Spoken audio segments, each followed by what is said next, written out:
હવે પાછો નહીં આવું દોસ્ત, કહી દેજો આ વાક્ય.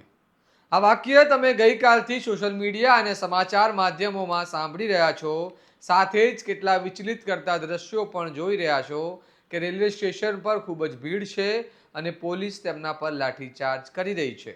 તો સવાલ થાય કે આ મામલો શું છે અને આ ભીડ શેની છે? આ લોકો કોણ છે અને તેમના પર લાઠીઓ કેમ વરસાવવામાં આવી છે?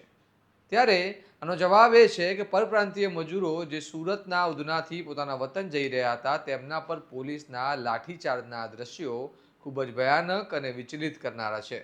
શું છે સમગ્ર મામલો? આવો વિગતે વાત કરીએ આ અહેવાલમાં.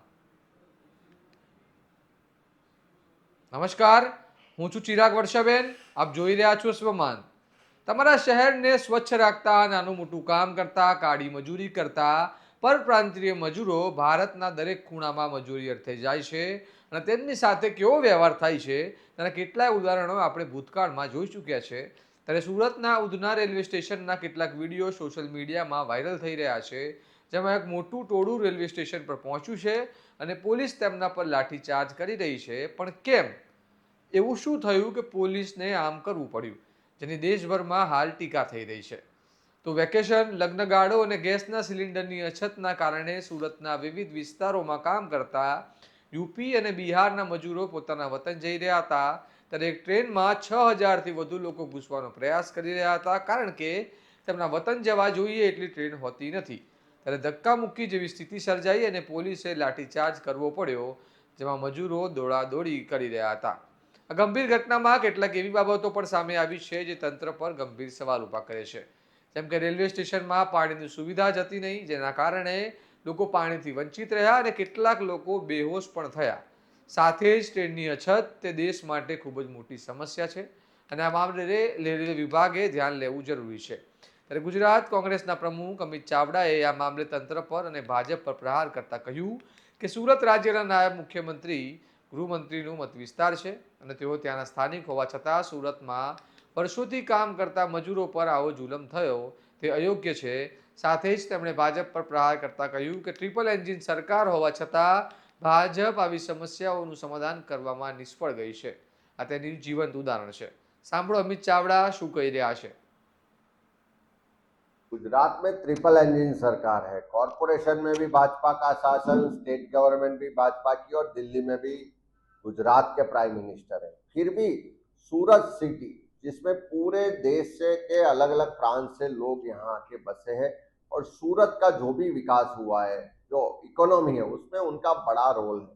तो ऐसे समय में यहाँ से परप्रांत के लोग जब जब त्योहार होते हैं, अपने वतन में जाना चाहते हैं, हर साल यही प्रॉब्लम होता है कि उनके लिए ना तो पुख्ता ट्रेन का बंदोबस्त होता है, ना तो उनके लिए वहाँ बेसिक पीने का पानी और बाकी की फैसिलिटी होती है। इंतजाम तो नहीं करते, फैसिलिटी तो नहीं करते, लेकिन जब लोग इकट्ठा होते हैं, भीड़ होती है, तो उनके पे लाठीचार्ज हो रहा है। ये सूरत सिटी गुजरात के डेप्यूटी सीएम और होम मिनिस्टर हर्ष संघवी का होम टाउन है।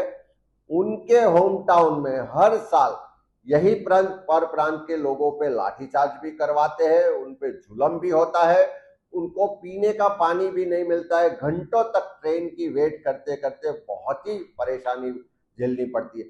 तो ऐसे समय में ट्रिपल इंजन सरकार भाजपा की होने के बावजूद गुजरात में ये लोगों को पे जो परेशानी होती है, जो जुल्म गुजारे जाते हैं, उनको हम कंडेम करते हैं।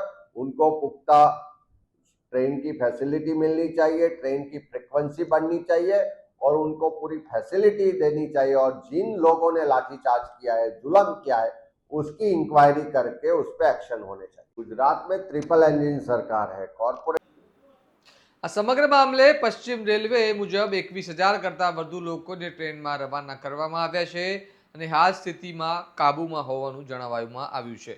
પરંતુ આ મામલો ખૂબ જ ગંભીર છે, કારણ કે વર્ષોથી આવા સમયે અન્ય રાજ્યોથી આવેલા લોકો તેમના વતન જતા હોય છે. તો આને ધ્યાને રાખીને તેઓને સરળતા રહે અને આવું કંઈ ન બને તેની વ્યવસ્થા કેમ નથી કરવામાં આવી?